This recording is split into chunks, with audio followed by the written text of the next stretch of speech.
Replacing the battery in your Kia Rio key fob from 2014 to 2021 models is a simple DIY task. The most common reason a key fob stops working is a dead CR2032 battery. You'll need a plastic pry tool or guitar pick and a new CR2032 battery. A new CR2032 battery is available at most drugstores or auto parts stores. Avoid using metal tools to prevent scratches or damage to the plastic casing.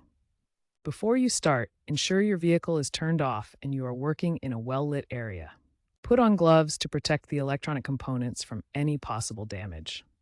First, carefully insert the plastic pry tool into the seam of the key fob casing, typically between the metal key blade and the plastic body.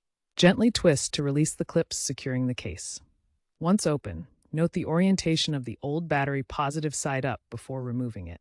Insert the new CR2032 battery with the positive plus side facing up towards the circuit board.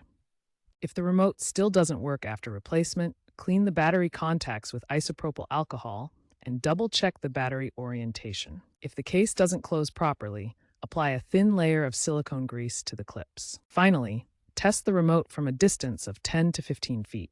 Dispose of the old lithium battery properly.